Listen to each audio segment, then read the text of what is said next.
and welcome to the Payments Leaders Show. Obviously, on the show, we work with and have engaging conversations and a fireside chat with human-centric leaders in the payments industry. We know the payments industry, we all get more done when all boats rise, and actually you can't do much in the payments industry on your own. So we're always looking for multiple wins. But obviously on this show, we're looking for people who are highly emotionally intelligent and connect to human beings, but at the same time have a huge level of decency. Now, thrilled today to have Jo Jewett on the show. So Jo, welcome today. Thank you. It's great to be here. Thank you for taking the time out. Really, really appreciate it. Now, Jo is somebody I've wanted on the show for a long period of time. And actually, we've got here today, which is wonderful.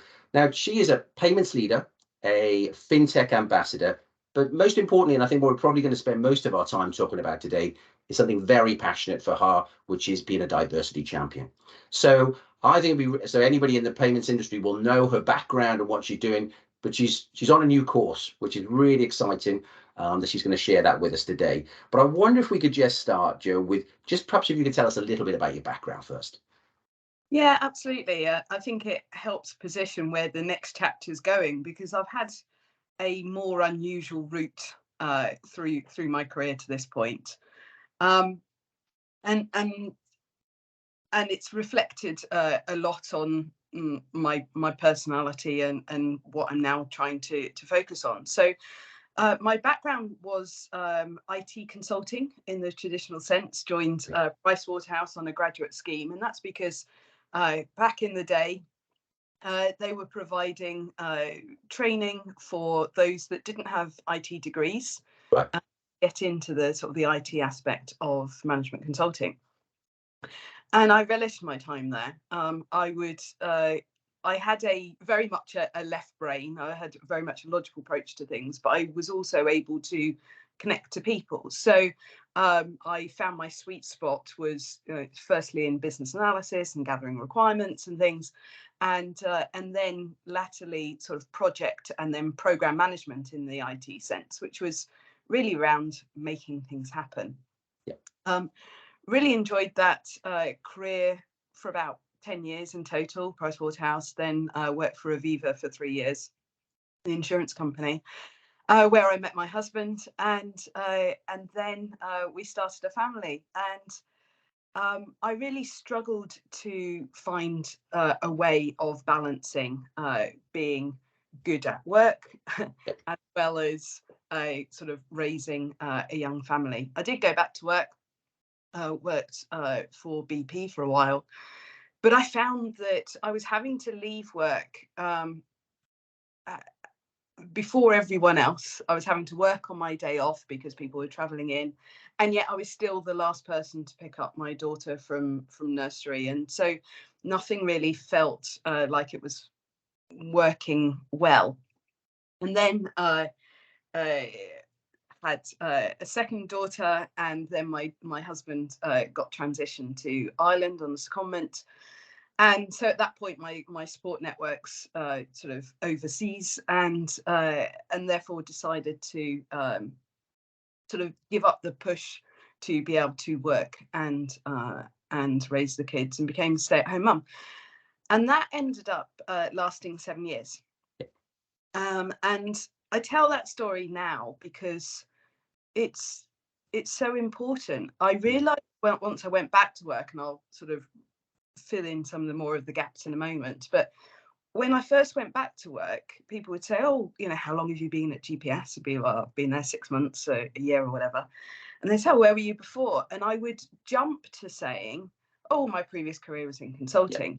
And I would completely skip over the fact that I'd taken the last 7 years out. And it was a while before I realised that actually I was doing a massive disservice in not raising that point, because rather than seeing it as a weakness that should be skipped over, actually it was a real strength, and it was a sort of an eye-opener and conversation starter for people's own situations, their own wives, sisters, or their own trajectories. So in itself, that 7 years not in the paid workforce was a key component of key chapter for me. In that time, I found I'm not a natural stay-at-home mum. I'm not someone that is satisfied by keeping house. And I found that I most enjoyed my time through working for charity, and I was working with a charity where I could work from home, working with other new mums, and it effectively became productive coffee mornings with a purpose, where we can make stuff happen to help other people. The next chapter, these are very much kind of 10-year, decade chapters, which is quite funny. The next chapter started where, as my youngest, I have 3 children, my youngest started preschool. My brother-in-law was working for this, at the time, small but rapidly growing company called Global Processing Services. And he said, would you like to get involved and help out? We've got a lot going on, and, maybe just come in a couple of days a week to help out. And that's where my journey began with GPS, which ended up being another whole decade. I got involved literally just to help with the onboarding process. So we were signing customers, and we needed to actually create some structure to the process of onboarding, because at the time we were treating each one as a bespoke implementation. Now, those first implementations that I was working on, and the first sales at that time, were the 2-man band equivalents of Revolut and Starling and Curve and many, many others. So we were an organisation that was growing like a rocket. We were probably the last to realise just what a transformational role we were playing to the whole fintech revolution. We were right in the center of it, but I relished the role and the opportunity, and I started finding that, well, if only I could sort of look after ops as well as implementations, then I could get those circles working together. And then we kept spawning new departments. You realize the need to have account management or production support, or then risk and compliance, legal, HR. We just didn't have any of that, and that all grew together. I've been on a, say, 10-year journey with GPS, and managed to secure an exit through the last year, and then fully exited in March. So then that's led me to think what the next chapter is going to be, and I guess that's what we're going to come on to in a bit. Excellent. Can I just before we move on, so I know we're excited to hear about the next one of the things that we were talking about was like doing an appropriate exit, making sure everybody was looked after. Can we just touch on that, because I think that's about your decency and also about looking after others. Perhaps we could just touch on that a second. Yeah, absolutely. I think you spoke about human-centric leadership. I've always described myself as probably one of the most people-centric leaders out there. And I think, had I spent sort of the entirety of the last 30 years in the big bag corporate world, I wouldn't have been able to get where I'd got to without hardening off. Right. And I think that in the journey, I was playing with these thoughts in the early hours of this morning, because I've always played with analogies as to ways of describing things. I think typically with leadership we focus on strength, and with strength you create quite a robustness and a thick skin as a result. I think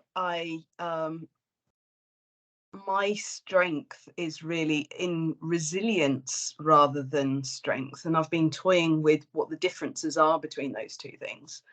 And I think with resilience, you're able to still have a large space for empathy. Yeah. And so where with strength you end up developing a rhino hide, Yeah. with resilience you can still sort of have a softness associated. And so where I was thinking about analogies, I ended up thinking about a nectarine, because a nectarine, it's a fruit with a soft skin. Yeah. And when I reflect, and in leadership we're trying to sort of prove that we're not a soft touch. Yeah. And yet, I think I was quite soft as a CEO, and actually that's something that on reflection I'm proud of. It was part of who I was, and so. But as a consequence, things do hurt, they do bruise, but I had the resilience to come back. Right. Now, Okay. by a nectarine, I think the other aspect of that is actually I've got a very strong core. Yeah. I have a very strong sense of who I am, what I stand for. I've got an incredibly strong family bond that creates that sort of real grounding to start with. Yeah. How that all links to looking after other people, I think how that ties to being a team is I was very open with my team as to who I was, my strengths and weaknesses. And I built a team around me that was incredibly strong as a unit. Yeah. We all had different strengths and weaknesses. And I was very protective of my team and looking to get the best outcome for them. At the same time, they were incredibly protective of me. And yeah, it just worked very, very well as a combination. It was reflected actually at one point we did. I know you'll be aware, you do a number of these sort of management style questionnaires and Sure. teaching things and what have you. And I've always sort of on some, I've been a shaper just as many, but on the colour wheel, I was green. Right. And it's very unusual to find a CEO in the green space. And for those that don't understand what I'm talking about with colour wheels, red are quite dominant characters. Yeah. Green emphasizes the people aspects.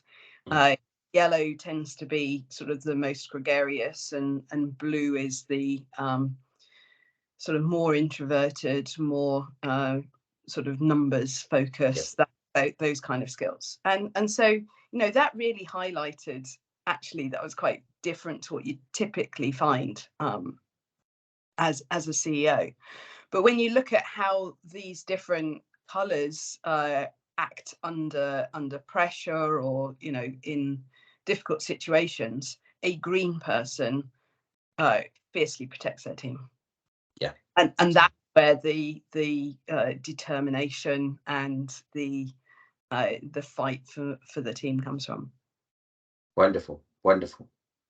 There many thoughts on that about about the culture and the fact that the leader sets the culture, but ultimately is created by the team. And I think that's a fundamental dynamic.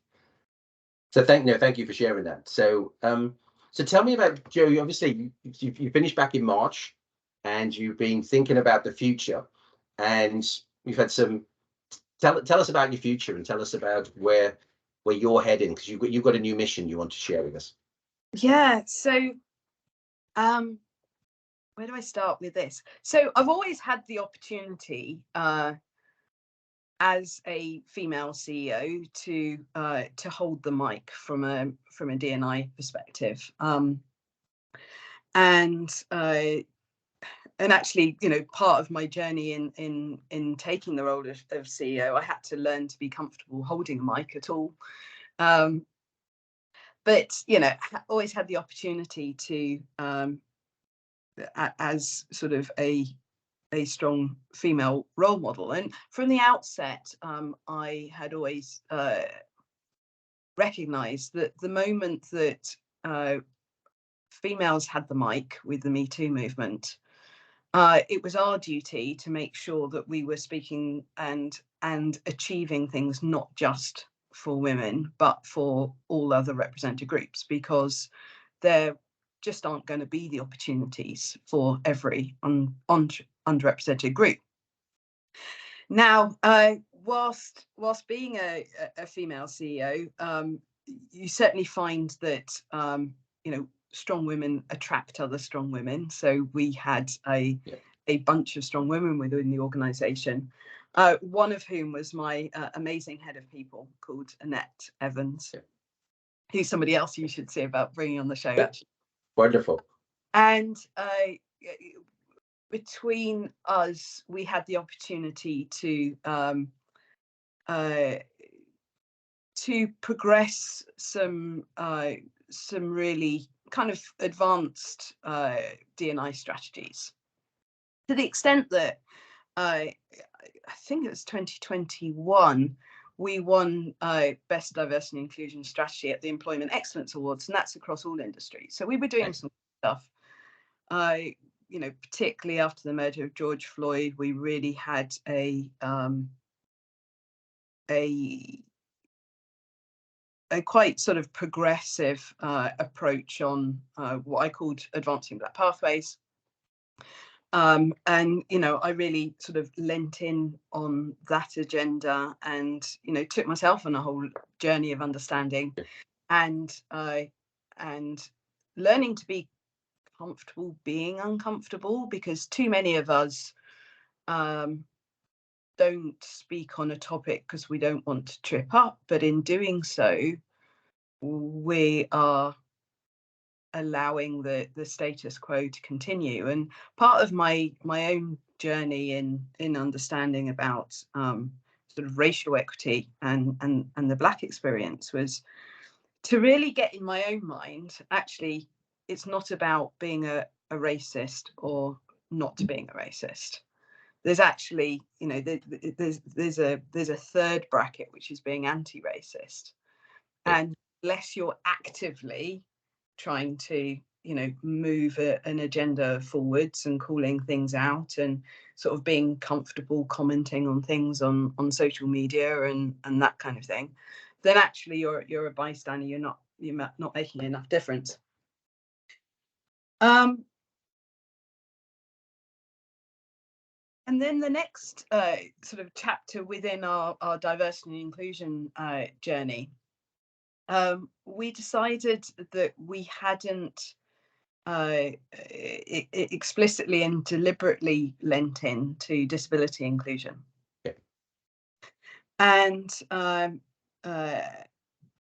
so we created a role deliberately aimed at somebody from a special needs community, which is highly unusual within our space. I hadn't thought just how groundbreaking it was at the time, but we said actually there's these various parts of people's roles that we could carve out, turn into one role. And then Annette had in mind somebody that she wanted to bring in, a guy called Kris Foster. And you can see I'm smiling just even talking about it now. Yeah, he's definitely got not to when you think of Kris, in all fairness. Yeah, I mean, what Kris brought to the organisation just blew me away. And it wasn't just, the fact that the aspects of his role he was performing and, with a great smile in his face and, the roles and responsibilities were, relatively straightforward, but they're things that somebody's got to do, whether it's to fetch people from reception or, prepare meeting rooms and different activities. But what he brought was it was just like seeing the office in colour for the first time. Wow. Because he had time for everybody. Everyone wanted to engage with him, and he brought another side of so many people out in the office, where people start sharing their own stories and situations of their children, their sisters, their nephews and nieces, and or they would start going to him for advice of, well, do you think I should HR? Or, you know, I've actually got ADHD, but I haven't spoken about it. I should, whatever. And so what he brought was absolutely extraordinary. And then I went to an event that he was organising, which was sort of seeking to bring the disabled and non-disabled communities together. This is almost exactly a year ago. And that really blew me away, because he was just such an impassioned, eloquent speaker, that the likes of which, you know, is a very rare find, even sort of in the top levels of the organization, any organization. You know, let alone somebody who had his background and experience.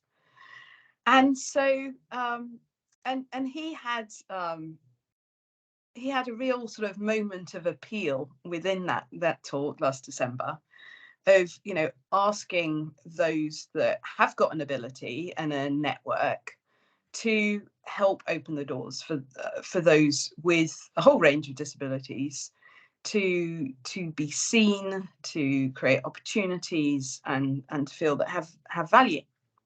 And that really spoke to me. And so with me exiting GPS, I mean, on reflection, I think it's one of the best things I could have done.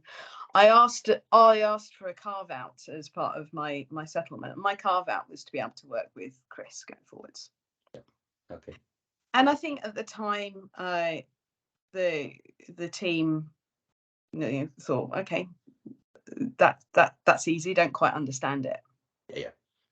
And I think already, I mean, I know you've been following Kris as well. You can see why and where we're starting to go. So through so in March last year, Kris, Annette and I sat on the stage together at Pay 360 to be able to share our story and start to encourage more to others to think about what they're doing on their D&I journeys.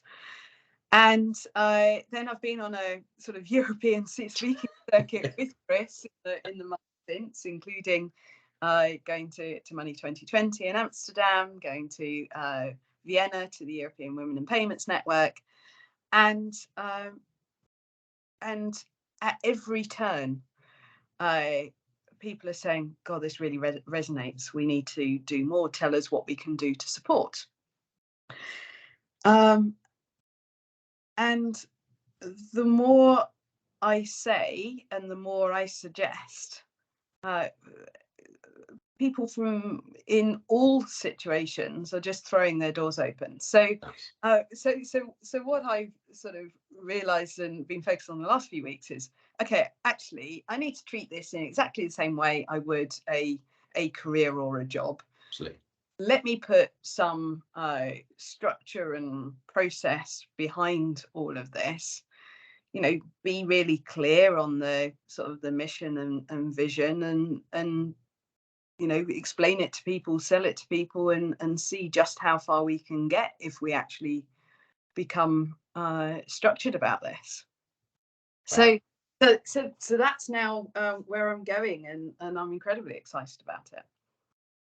I think so. Just to love, obviously, following Kris and connecting. We normally connect at the weekend as well, and you're just one of those people who just lifts you. You know, you just and hopefully I'm going to meet him soon as well. I love the way you did that as well, about saying actually, and I know you love analogies, but you brought color to the office. That just lifted everybody by the sounds. Yeah. I mean, it shows you so much, and there's such a powerful story behind the fact that, you know, me there is you know, an Oxford educated CEO, I can not only befriend but actually feel that I get real wisdom on my conversations with somebody who's, you know, had a special needs education, non-verbal to the age of 7, you know, completely different world experience. And there's where I've been sort of seeking in different ways to progress the diversity and inclusion agenda. We get fixated on statistics of protected characteristics, and ultimately that's not what it's about. What we're trying to get to is that that diversity of thoughts and experience and representation around the table.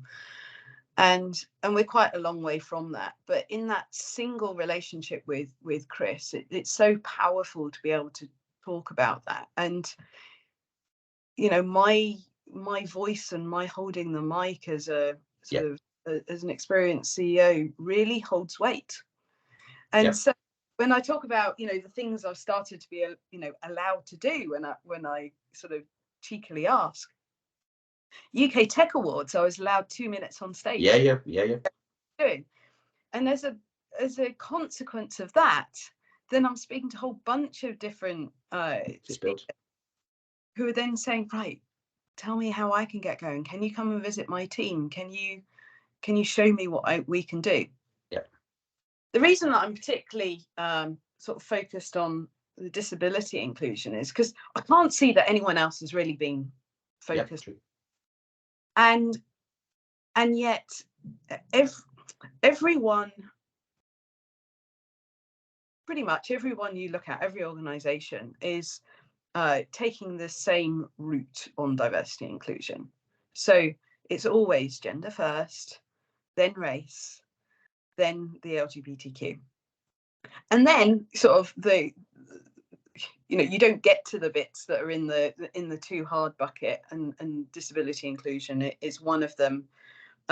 Refugees would be another, you know, reformed offenders, and you know, and sadly, can I throw social class in there? Yeah, social class as well. I was about to say, and sadly, you know, what Alex Marsh is really good at talking about in terms of the 93% club. It's you know, by far the majority of the population that just, you know, haven't got the privilege and network. But that's all, you know, parked, and D&I going down a set route.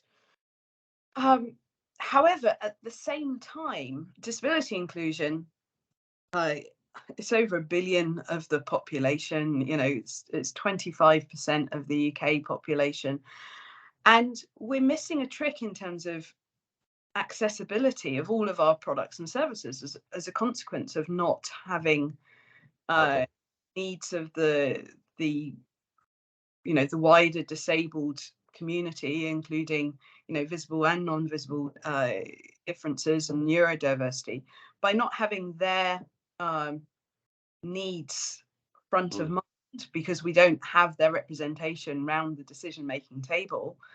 You know, this isn't about, from a financial inclusive product, having a product that accesses those people.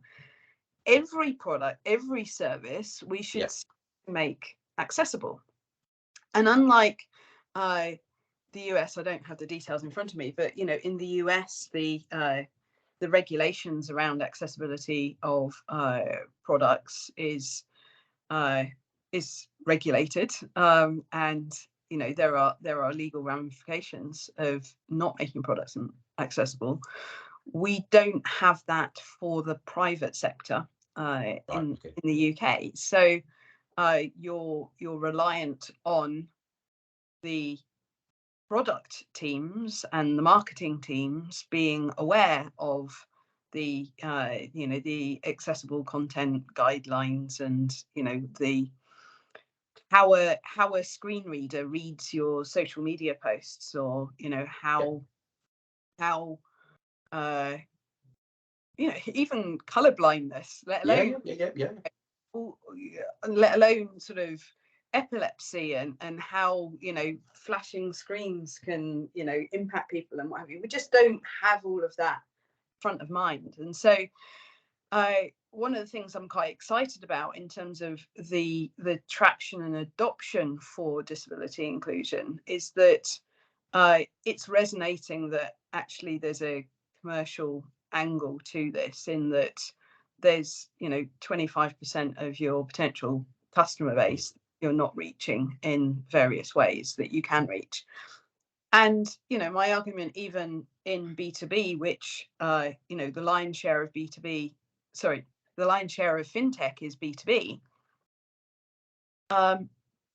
Your B2B customers could still be people with disabilities, and even if not, this everyone's only one step removed from somebody with needs. It just resonates, people get it, and at the end of the day, and I know you speak on others, that people buy from people, and our ecosystem is so relationship dependent that all of this, I think, will be adopted and make a transformational difference actually very quickly, because it's very easy to make quite simple changes and be more mindful. I don't believe anybody is being deliberately not inclusive, but I do believe that collectively, as a fintech industry, we're holding the shop sign says closed to those with disabilities, and getting that shop sign to say open just needs a little bit of concerted effort, and just being pointed out. And the minute people you point it out, people it's like moving from unconscious incompetence to conscious incompetence. The minute you realize it, it's like, oh yeah, I've never really thought about that, and then you move on the journey of understanding. Yeah, so true, so true.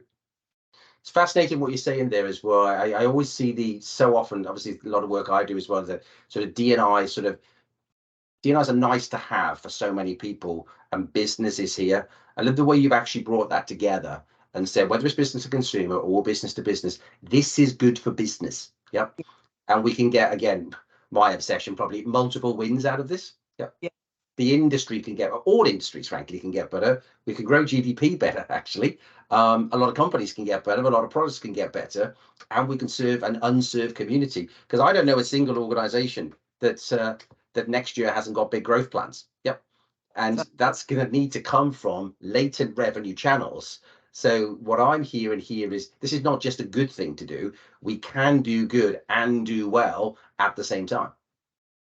Absolutely right. And there are all sorts of sort of happy byproducts of this, because the likes of you and I probably still want to be able to engage with this community in decades to come, regardless of whether we acquire physical impairments or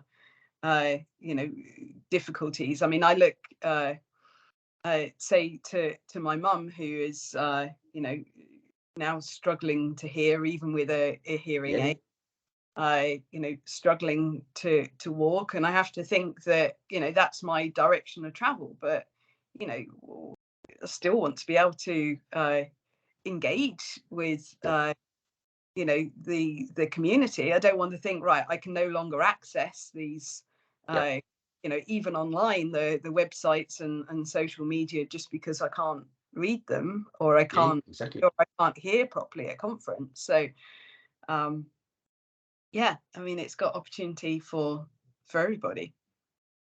Well, I think the truth is as well, it's got that, it has got that self-interest as well. And if you want humans to do something, then probably want to appeal to their self-interest. And the truth is, you're absolutely right, having a bit of self-awareness as well of what our trajectories are likely to be.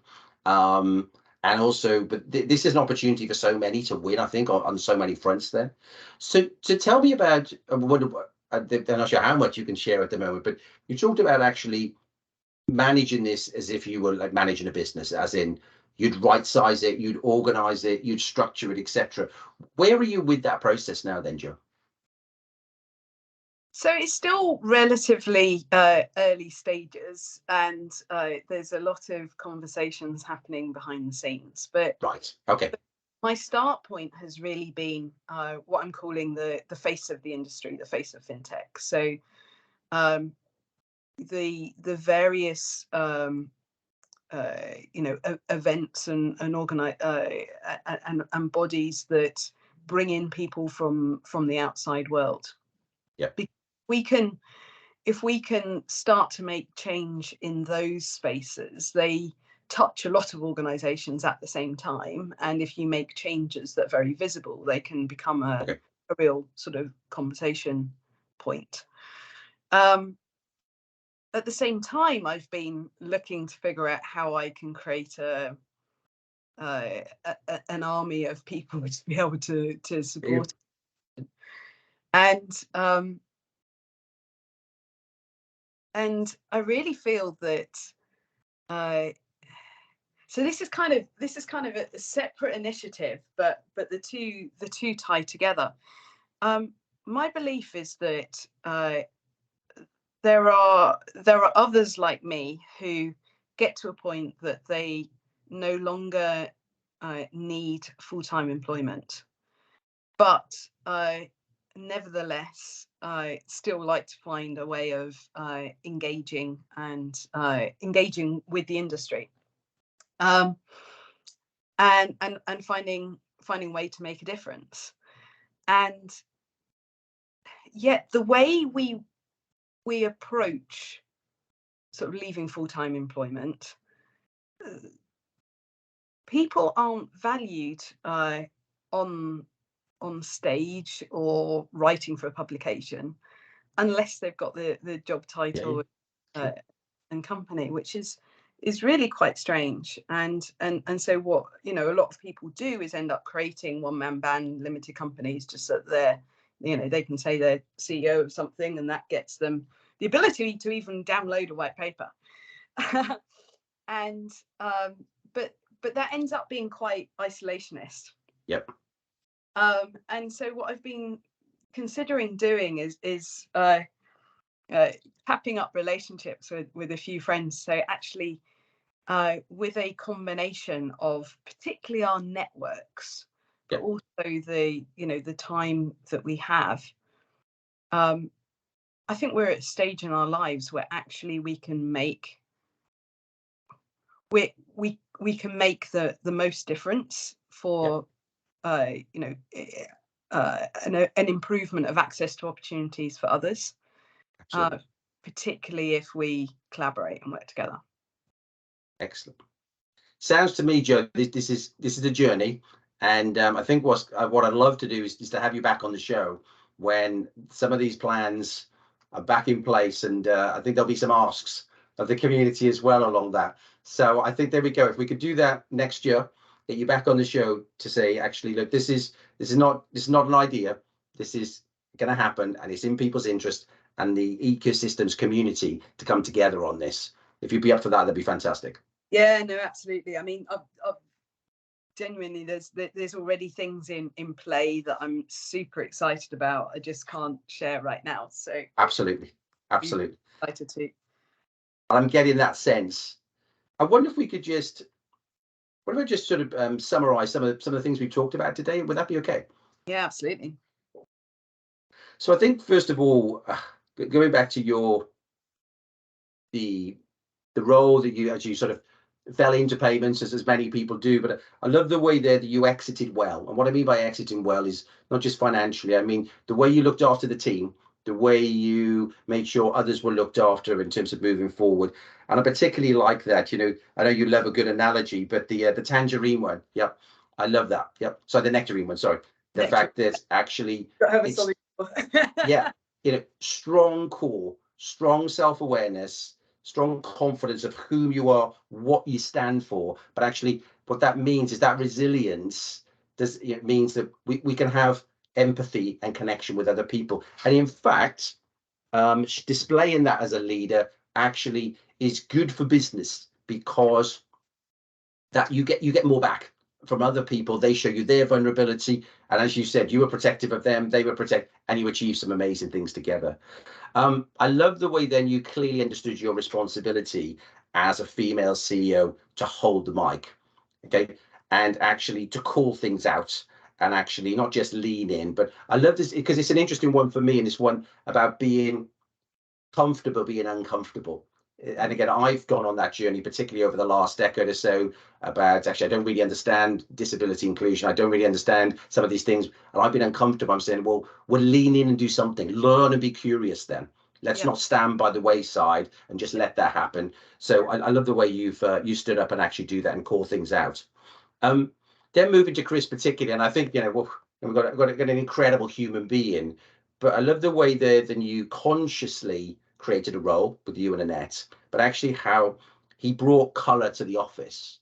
And there are certain almost magnetic people who do that.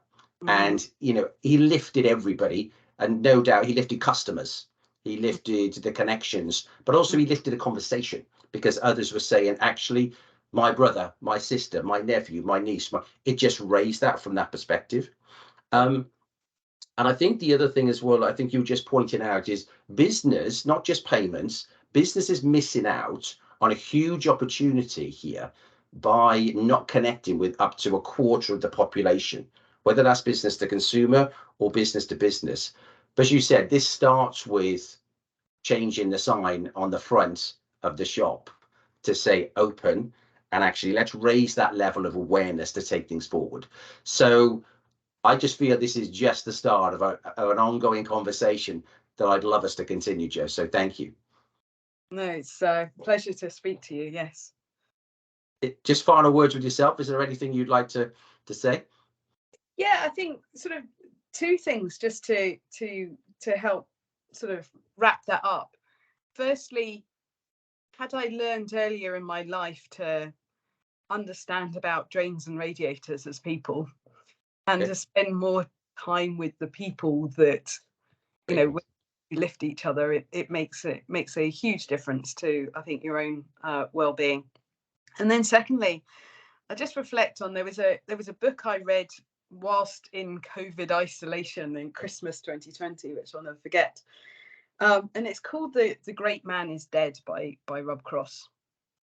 And it was a light bulb moment for me as a leader, because what it spoke about was we all have a set view as to what a good leader looks like. And they tend to be the sort of the great orators. And this has nothing to do with gender, despite it being the title.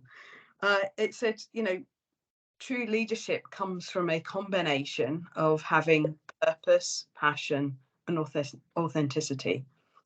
And I read that book and I thought, no, I've got this. Yeah, absolutely. It's you.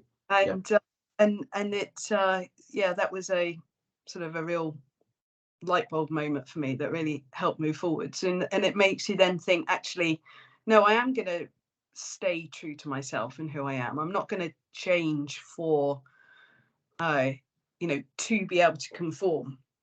And one of the things that I've spoken about, as sort of particularly as I've supported other females on their journeys, is I talk about tacking, like you do in Tacking into the Wind, as a sailing analogy, another analogy that I play with.